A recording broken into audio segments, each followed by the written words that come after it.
할렐루야. 하나님의 은혜가 우리 가운데 함께 하기를 예수의 이름으로 축원합니다. 우리 함께 인사하겠습니다. 반갑습니다. 사랑합니다. 환영합니다. 축복합니다. 간첩이 가장 활동하기 좋은 상황이 뭘까요? 많은 사람들이 간첩이 지금은 없다. 이제 더 이상 간첩은 존재하지 않는다.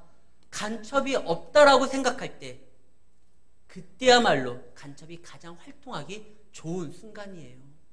예전에는 뭐 간첩 신고하자, 아이들에게도 어떠한 이야기를 하고 캠페인도 열고, 그러나 지금 시대에는 그러지 않아요. 그러니까 오히려 지금 시대가 간첩이 활동하기 더 좋아요. 사탄이 활동하기 가장 좋은 상황이 언제일까요? 더 이상 사탄은 없다. 귀신은 우리가 과학이 아직 발달되지 못하고 배움이 부족했을 때, 어떠한 우리가 해석할 수 없는 자연현상이 이루어지거나 큰 일이 이루어졌을 때 이건 귀신이 한 거다. 이거는 뭐 신이 노한 거다. 이렇게 생각했지. 지금 과학이 발달되고 뭐 모든 것들을 이제 밝게 알 수 있는 수준이 되니까 귀신은 없어. 아니요. 귀신은 여전히 존재하고 활동합니다. 살아계신 하나님이 지금도 우리의 아버지로서 역사하시는 것처럼 사탄도요, 그의 졸개 귀신들도 활동을 합니다. 처음에는 자신들이 숨기고 마치 없는 것처럼 행동을 하다가 그것이 발각될 때 그들은 포장을 하게 돼요. 오늘 성경 본문에 보면 예수님께서 배를 타고 한 지역으로 가기를 원합니다. 거기가 바로 거라사인들이 거주하는 곳이에요. 거기에 예수님이 꼭 만나야 될 사람이 있는 거예요. 사실 그 거라사 지방은요, 데가볼리라고 해가지고 마가복음에서는 거기가 데가볼리, 거라사라고 합니다. 데가볼리는 10개의 도시라는 뜻이에요. 로마가 나라를 지배할 때 그들의 편리상 행정구역을 10개 도시로 이렇게 묶어서 관할을 하고 있었습니다. 그러니까 여기는요, 이스라엘 땅도 아니고, 물론 지금 식민지 생활을 하고 있지만 원래 이스라엘 영토가 아니라 다른 곳이에요. 로마의 색채가 강하고 하나님의 자녀라고, 아브라함의 자손이라고 말할 수 있는 사람들이 별로 없는 곳이에요. 근데 예수님이 굳이 배를 타고 가겠다고 합니다. 거기에 예수님이 꼭 만나야 될 사람이 있고 예수님으로 인하여 변화될 사람이 있기 때문에 그래요. 제자들이 궁금했을 거예요. 도대체 왜 가려고 하시지? 누구를 만나려고 하시지? 근데 예수님이 만난 사람이 누구죠? 군대 귀신 들린 사람이었어요. 귀신이 하나가 그의 마음에 들어와서 해방을 놔도요, 인생이 파탄날 텐데 군대 귀신이에요. 이 마을에서도 그를 제어할 수가 없어서 쇠사슬로 묶기도 했는데 쇠사슬도 끊어요. 벌거벗은 채로 마치 들짐승처럼 소리 지르면서 밤낮 구분 없이 돌아다닙니다. 그리고 그가 어디에서 사느냐? 집이 아닌 무덤에서 살아요. 죄의 싹은 사망입니다. 그 사망의 마지막, 이 땅에서의 종착역은 무덤이에요. 그는 거기에서 살아요. 살아있다고 하나 산 사람이 아니에요. 죽음 가운데 있는 사람이에요. 그랬던 사람을 예수님이 만나러 굳이 배까지 띄워서 제자들과 함께 그곳에 갑니다. 도착하자마자 이 귀신 들린 사람이 예수님 앞에 나타나서 예수님에게 말을 하기 시작하죠. 지극히 높으신 하나님의 아들이요. 하나님의 아들이라고 예수님을 인정합니다. 그러나 그것은 정말 예수님이 하나님의 아들이기 때문에 내가 당신의 말에 순종하고 당신을 따르고 당신을 섬기겠다, 이것이 아니에요. 사탄이 예수님을 시험할 때 어떻게 하죠? 네가 만약 하나님의 아들이면, 야, 너 하나님의 아들이라고 그랬지? 그것을 자꾸 의심하게 만듭니다. 그러면서 오히려 기만하죠. 조롱하죠. 무시하려고 하고. 지금 이 귀신도 마찬가지예요. 당신은 지극히 높으신 하나님의 아들입니다. 그러니까 나랑 뭔 상관입니까? 이 말을 해요. 이 귀신이 예수님에게 자꾸 이상한 말을 합니다. 그때 예수님이 그 이야기를 듣고 거기에 반응해서 그와 대화해서 그를 이해시키고 설득시켜가지고 귀신을 떠나가게 만드는 그런 장면이 안 나와요. 예수님은 귀신과 얘기할 이유도 없고 필요도 없지만 딱 하나, 그 귀신이 난장판을 피고 있는 그 사람을 귀하게 여겨서 그래서 예수님이 말씀을 합니다. 그래, 네 이름이 뭐냐? 이 귀신은 막 예수님을 막 현혹시키는 거예요. 당신은 하나님의 아들, 내가 하나님 잘한다. 범죄와 도시에서 최민식이 그런 말을 하죠. 내가 니들 서장가 다 했어. 내가 잘 알아. 그런 것처럼 내가 하나님, 지극히 높으신 하나님 내가 안 믿어. 내가 잘하는데, 당신 아버지와 내가 너무나 잘 알고 있는데 왜 나를 와서 못 살게 굽니까? 뭘 못 살게 그래요? 자기가 나쁜 짓 하고 있으니까 예수님이 찾아온 거죠. 근데 상관없다라고 얘기해요. 나와 당신은 무슨 상관이 있습니까? 아무 상관이 없는데 왜 내 영역에 들어오려고 합니까? 왜 내가 지금 관리하고 있는, 지배하고 있는 이 사람에게 왜 간섭하려고 합니까? 당신은 이거 상관없는 겁니다. 지금 예수님이요, 그 귀신과 대화하는 것은 귀신을 대화의 상대로 인정해서가 아니에요. 귀신의 실체를 정확하게 다른 사람들로 하여금 알리고 그가 얼마나 기만하고 하나님 안에서 못된 더러운 영인지를 보여주기 위해서 그에게 말을 했던 거예요. 대화하질 않아요. 그냥 그래, 네 이름이 뭐야? 무슨 상관이 있습니까? 아이 됐고 더 이상 말하지 말고 네 이름, 정체를 밝혀. 저는 군대입니다. 이 라틴어로 레기온이라고 해서요, 군대라는 뜻인데 로마 시대 때 이 군대는 6천에서 한 10,000명 정도 이루는 규단의 규모의 그 군대를 레기온이라고 해요. 이 귀신 들린 자가 그렇게 말하는, 나는 레기온입니다. 군사 조직으로 따지면 6천에서 10,000명 정도 되는 그러한 무리들이 함께 있습니다. 그래, 나가라. 이미 예수님께서 나가라고 했거든요. 나가라. 그러니까 이 귀신이 하는 말이 그겁니다. 마침 보니까 돼지떼가 있거든요. 그러면 차라리 저기 가게 해주십시오. 예수님이 가라고 해요. 원래 귀신과는 그 어떠한 거래도 해도 안 되고 협상도 하면 안 돼요. 귀신은 더러운 것이지 대화의 상대도 아니고 거래의 상대가 아니거든요. 오늘날 우리가 많이 속는 것 중에 요즘의 귀신들이 자신들의 정체를 숨길 수는 없어요. 이제는 오히려 귀신의 존재가 있다는 걸 알아요. 그러니까 어떻게 합니까? 우리를 기만하죠. 귀신은 더러운 것이 아니라 또 다른 영적인 존재고 우리가 갖지 못한 심과 영험한 어떤 능력이 있는 그런 걸로 표현하면서 근접할 수 없는 그런 존재가 아니라 우리 옆에 친구로서, 예전에 도깨비라는 드라마 있었죠. 두 멋있는 배우들이 그 연기를 하는데 하나는 저승사자였고 하나는 도깨비였고 허당끼가 있고 뭔가 좀 친근하고 따뜻하고 뭐 그렇게 그려지잖아요. 요즘에 사이다 무슨 영상이라고 해서 자꾸 유튜브에서 떠서 뭔가 봤더니만 지옥에서 온 판사라는 드라마가 있더라고요. 응징을 하는 거예요, 사탄이. 그러니까 속 시원하다는 거예요. 말이 됩니까? 사탄과 악마가, 귀신이 무슨 정의의 심판을 내려요. 거기에서 내용을 제가 끝까지 보지를 않았기 때문에 잘 모르지만 뭐 지옥에서 왔다라는 거 보니까 지옥을 자기들이 드나들 수 있나 보죠. 우리가 떠오르는 지옥의 그림하면 지옥에는요, 그 악마들이 막 삼지창 들고 죄진 사람들 막 징벌 주고 그러잖아요. 전혀 아니에요. 마귀와 사탄, 귀신은요 지옥갈 놈들이에요. 거기에서 오히려 수감되고 고통당해야 될 존재들이지 자기들이 지옥을 막 관장하고 지옥에서 무슨 책임 있는 역할로 어떠한 일을 하고 이런 거 아니에요. 그래서 이 귀신이 무서워서 뭐라고 합니까? 31절에 보면 무저갱으로 들어가게 하지 마시고, 지옥이거든요. 거기 가면 자기 끝나는 거거든요. 거기서 관장하고 자기 집인 것처럼 편안하게 느낄 수 있는 곳이 아니에요.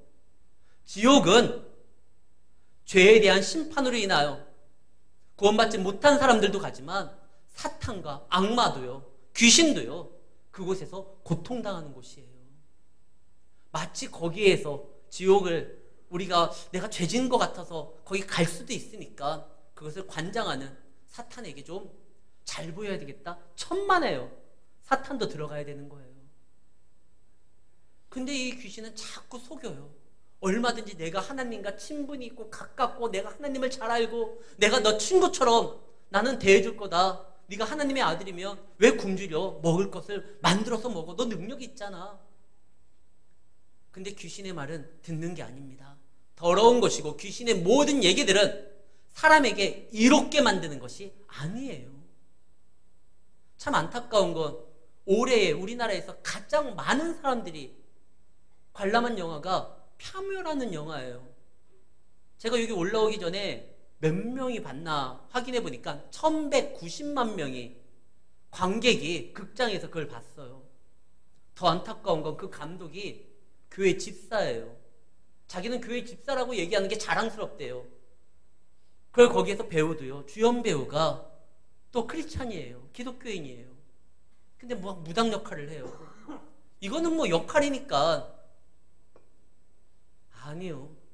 그 영화 전체적인 내용이 사람들에게 인식시키는 것이 무엇입니까?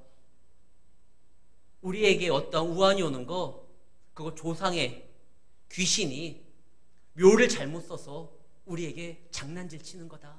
그리고 그 영화의 맨 마지막 주제가 뭐예요? 일본 귀신은 진짜 세다. 그거 아니에요? 그것을 만들어 놓고 흥행했다고 해가지고 내가 교회 집사가 자랑스럽다? 난 그 얘기 듣고 깜짝 놀랐어요. 찍어야 될 게 있고 찍지 말아야 될 게 있어요.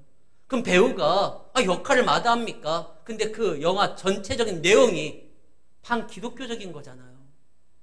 근데 속지 마세요. 사람이 죽어서 귀신 되는 거 아니에요. 귀신은 타락한 천사들이에요. 사람이 죽으면 천국과 지옥입니다. 영원한 생명과 파멸입니다. 죽어서 귀신 되는 거 없어요. 자꾸 그렇게 속이는 것이죠. 그런데 귀신도 영적 존재이기 때문에 우리가 할 수 없는 일들을 합니다. 그러니까 능력이 있어 보여요. 그렇다고 해서 우리가 그들과 함께해서 어떠한 내용을 우리의 삶의 어떠한 요구를 채우는 거 큰일 날 일이에요. 귀신에 매이게 됩니다. 귀신보다 더 강하신 분이 있으니 바로 우리의 구주 예수님 아닙니까? 그 군대 귀신도 예수님 앞에 벌벌 떨면서 사정사정합니다. 근데 아까 제가 말했듯이 귀신과는 어떠한 거래도 하면 안 되는데 예수님이 마치 거래하는 것처럼 보여요. 근데 거래한 게 아니에요. 예수님은 그 사람이 너무나 귀합니다. 하나님의 형상으로 지음받아서 하나님의 말씀을 전해야 될 사명을 가지고 있는 사람인데 그가 귀신으로 인하여 정상적 삶을 살아가지를 못해요. 그래서 예수님이 그를 만나고 그 귀신이 떠나가도록 하려고 합니다. 그런데 귀신이요, 떠날 때 그냥 떠나요? 별 발광을 다 할 거예요. 그러면 그 사람에게 더욱더 상처가 되니까 하나님 예수님께서 그 귀신이 돼지떼로 가려고 하는 거 발광하지 말고 그 사람이 너무나 귀하니까 나아갈 것을 허락한 것뿐이에요. 무슨 거래를 한 게 아니에요. 거래는 자기 거하고 하는 거잖아요. 그 돼지가 예수님 건 아니었잖아요. 이 귀신이 혹시나 떠날 때 이 사람에게 막 떠나면서 막 고함치고 막 그래서 상처를 줄 수 있으니까 나가라. 그래서 나가요. 귀신이 돼지떼에 갔는데 2000마리 돼지떼가 물가로 자기 스스로 들어갑니다.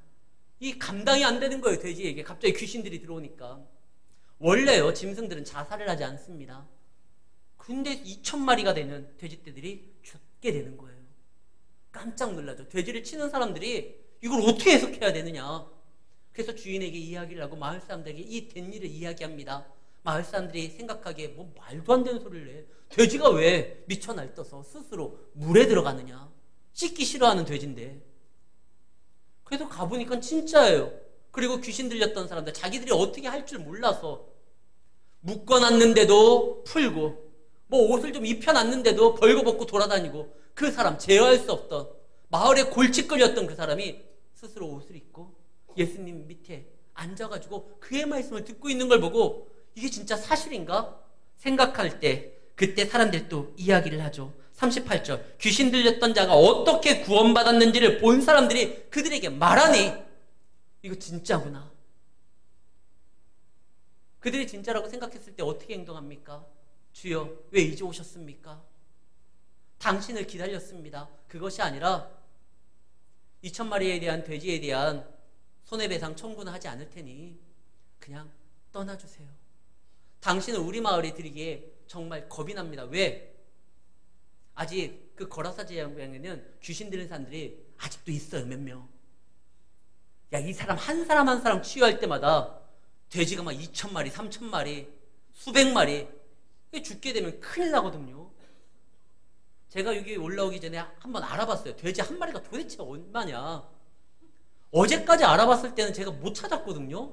돼지 한 마리 가격하면 식당에서 돼지 한 마리 뭐 이렇게 뭐 메뉴로 나와 있는 것만 가격이 나와 있지 진짜 돼지 한 마리가 얼마인지를 몰라서 제가 다 찾아보니까 작년 2023년 4월 18일 기준으로 농가 수치 가격으로 110kg 되는 돼지 한 마리가 36만 5천 원이에요.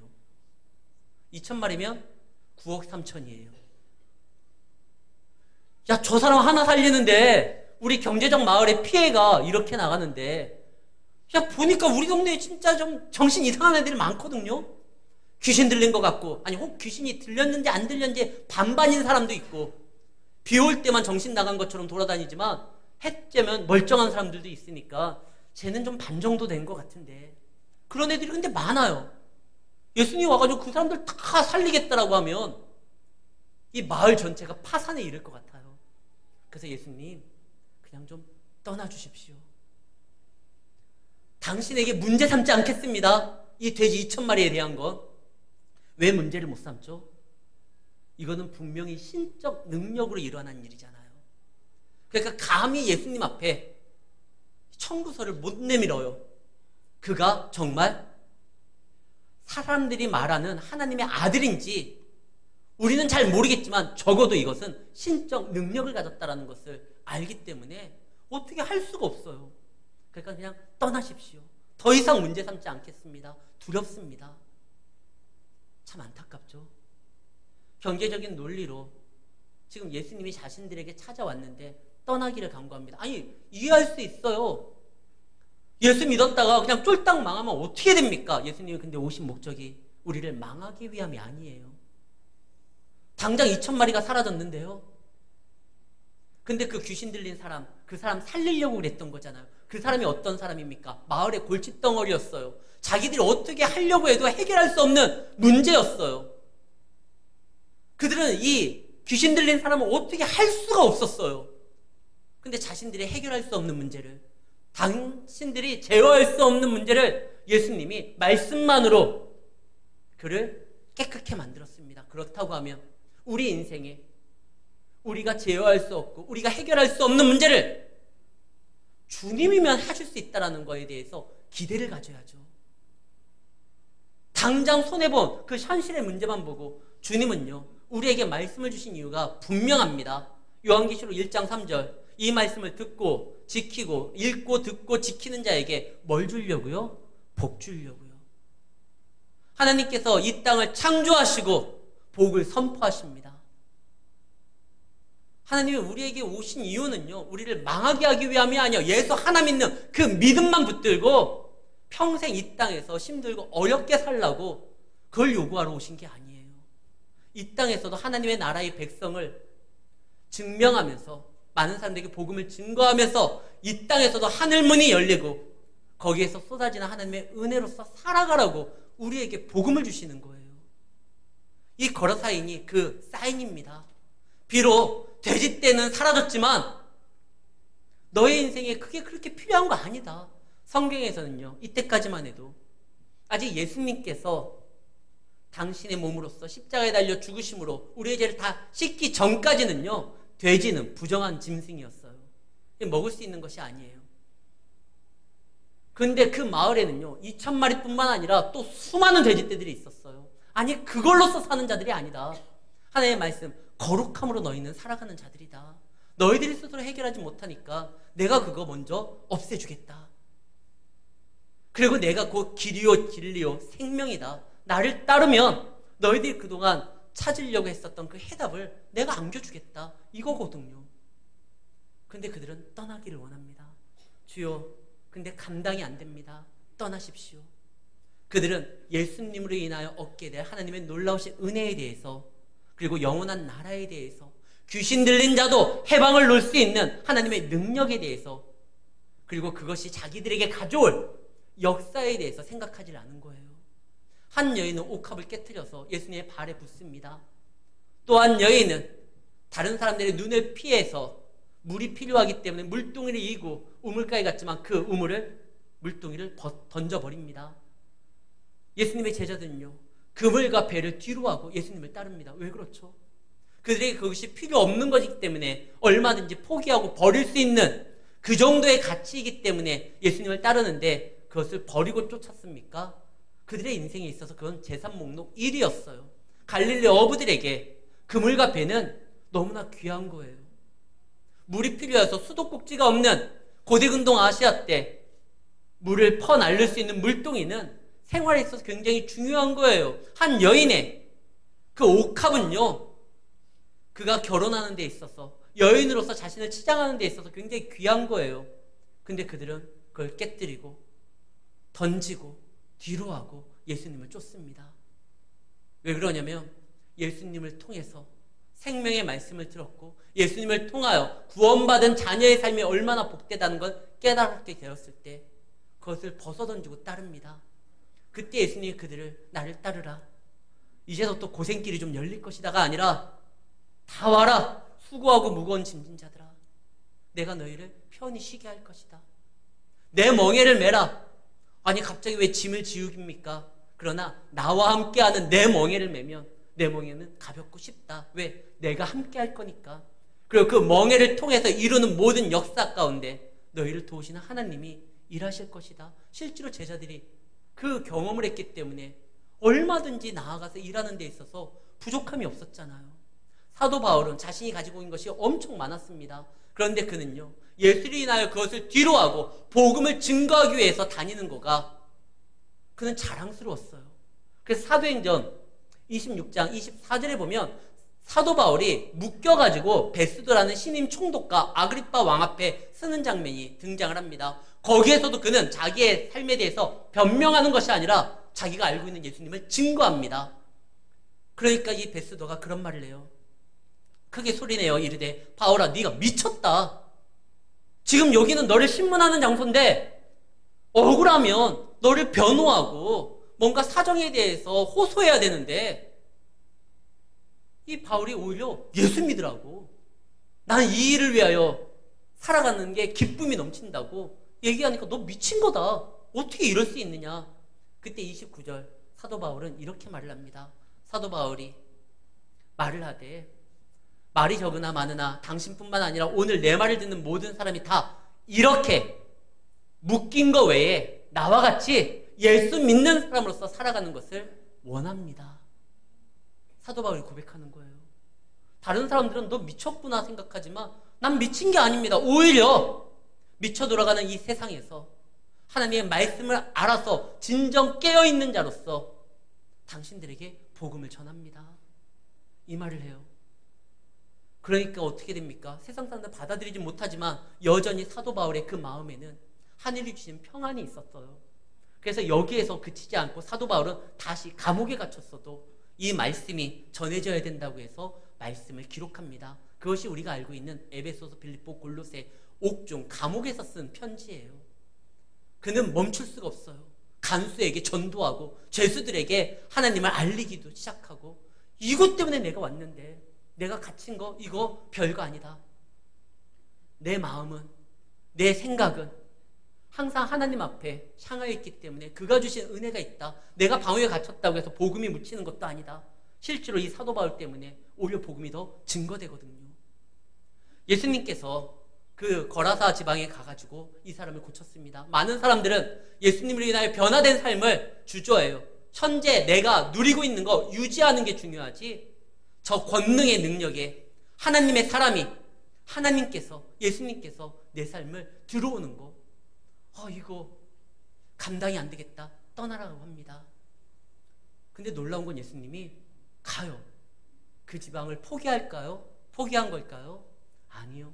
예수님이 가는데 예수님이 가려고 할 때 따라가려고 하는 사람이 하나 있습니다. 바로 방금까지 귀신에게 붙들렸던, 그러나 이제는 치유된 그 사람이 함께 가기를 원합니다. 그때 예수님이 아니, 너는 여기 남아있어라. 그리고 하나님이 너에게 어떻게 하셨는지 그것을 전해라. 예수님 떠나신 게 아니라 그곳에서 말씀을 증거할 놀라운 역사의 사역을 이 사람에게 맡겨요. 네가 해라. 네가 감당해라. 그리고 그 사람 딱 하나만 만나고 예수님 떠나십니다. 거라사 지역을 사랑하시기에 이 사람을 남겨둔 거예요. 만약에 그 지역을 예수님이 포기했다고 하면 이 사람 데려갔을 거예요. 이 땅에 아직 믿는 사람들이 남아있고 교회가 있다는 건 하나님이 이 세상을 아직 사랑한다는 증거입니다. 만약에 이 세상을 사랑하지 아니하고 정말 포기했다고 하면 모든 믿는 사람들 싹 데리고 갈 거예요. 교회들 다 데려갈 거예요. 근데 아직까지 믿는 사람들이 남아있고 교회가 있고 성도들이 있다는 건 하나님이 이 땅을 사랑한다는 증거예요. 그리고 하나님, 근데요, 제가 어떻게 감당합니까? 당신이 간 다음에 나 혼자 어떻게 감당합니까? 아니, 하나님이 우리에게 주신 생명의 말씀이 있잖아요. 더군다나 예수님이 우리에게 교회를 세우면서 약속한 돕는 하나님을 보내주셨잖아요. 충분해요. 그가 이제서부터 사방에 돌아다니면서 복음을 전합니다. 39절, 어떻게 큰 일을 행하셨는지를 온 성내에 전파하니라. 그런데 마가복음 5장 20절에는 한 말이 더 있어요. 그가 전파하니, 그 다음 말이 뭐죠? 모든 사람이 놀랍게 여기더라. 이 말은 놀랍게 여긴다는 건 그 말을 듣고 그냥 흘리는 것이 아니라 마음에 담았다라는 거예요. 이 귀신 들렸던 예전에 광인이었던 사람, 이 사람은 살아있는 움직이는 설교예요. 이 마을에서 이 사람 모르는 사람이 없어요. 근데 그가 변화됐어요. 어떻게? 예수님 만나고. 그리고 그가 변화돼서 이제는 어떻게 살아가는지를 증거하는 그 삶의 모습이 곧 증거예요. 세상은요, 우리가 변화된 모습으로, 말씀으로 새롭게 된 모습을 통해서 주님을 알아갑니다. 예전에 안악산 호랑이라고 했었던 김익두라는 황해에 대해서 유명한 깡패가 있었죠. 그가 주님을 만나고 목사가 됩니다. 도저히 변할 것 같지 않고 수틀리면 주먹부터 나갔던 그 김익두가 예수님을 만나고 변화됐어요. 예수님을 만나는 사람들은 변화될 수 있어요.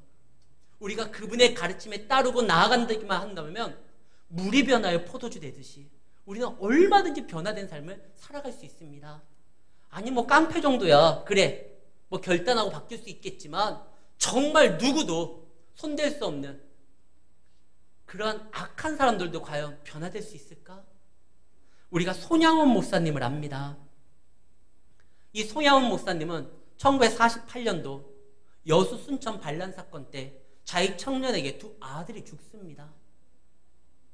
이 두 아들이 죽었었을 때 손양원 목사님은 하나님 안에서 다시 한번 하나님의 사랑을 전할 수 있는 기회로 삼고 자기 두 아들을 죽인 사람을 양자로 삼아요. 이때 그의 딸이 굉장히 반대했대요. 아빠 진짜 답답하다. 그래, 아빠가 목사님이고 놀라운 하나님의 사랑을 품고 있다는 건 나는 안다. 그래서 그를 용서하는 것까지는 이해되는데 왜 아들을 삼습니까?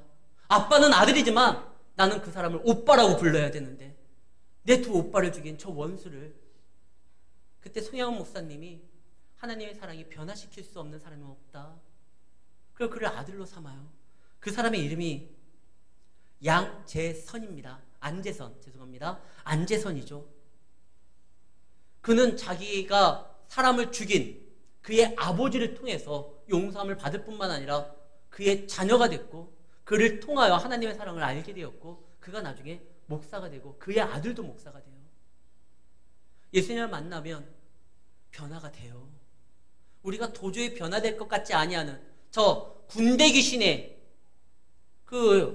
쥐어져 가지고 정상적인 인간의 삶도 살지 못했었던 거라사 광인도요, 예수님 만나니까 복음을 증거할 수 있는 그의 삶의 자체가 설교가 되어서 많은 사람들을 놀랍게 만드는 그 역사를 감당하는데 김익두도 그렇고 안재선도 그렇고 우리도요 주님을 만나면 변화가 됩니다. 어떤 변화? 반드시 나쁜 변화가 아니에요. 주님으로 인하여 변화되는 거, 주님을 만나고 새롭게 되는 건 부끄러운 일이 아닙니다. 감사할 일이고 존귀한 삶을 살아가는 것이에요. 그렇기 때문에 주저하면 안 돼요. 우리 다니엘 특별 기도회를 통해 가지고 수많은 사람들의 간증을 들었습니다. 근데 그들의 간증이요 정말 과거에 너무나 부끄러운 얘기들도 이 얘기를 하더라고요. 자기의 어쩜 약점이 될 수 있는 얘기들은 안 하면 좋을 텐데 과거에 제가 이런 집에서 태어났습니다. 이런 삶을 살았습니다. 제가 술을 마셨고 마약을 하고 주님 없는 삶을 살았습니다. 이런 얘기들을 해요. 좀 부끄러운 얘기인데 근데 그들이 왜 그 얘기를 합니까? 이미 그 문제에서 치유됐거든요. 이미 더 이상 그 문제가 자신들의 약점이 아니라 주님으로 인하여 변화된 그 삶이 오히려 감사하고 존귀한 삶이기에 자랑할 수 있는 내용이 되었거든요. 우리가 주님을 만나서 치유되면 과거의 아픔도 숨기고 싶었던 그러한 약점들도요 치유가 되면 얼마든지 이것이 변화된 나의 삶을 통하여 간증이 되고 이것이 전도의 역사가 됩니다. 이 거라사 광인 얼마나 부담스러워요. 자기의 수치스러운 모습을 동네 사람들이 다 알아요. 근데 예수님이 거기 가서 복음을 전하래요. 근데 그가 가요. 왜? 더 이상 이제는 자기는 부끄러운 삶이 아니니까, 치유된 삶이니까. 주님을 만나면 죽음에서 생명으로 옮깁니다. 부끄러움이 아닌 존귀한 삶으로 나아갑니다. 여러분들은 그러한 삶에 예수님의 부르심을 받았고 예수님이 우리에게 이 땅에 다시 복음을 증거하라고 어떻게 너희에게 하나님의 구원의 역사가 나타났는지를 너희 사람들, 주변 사람들에게 알리라고 명하셨습니다. 이 일을 감당하는 것이 성도의 사명입니다.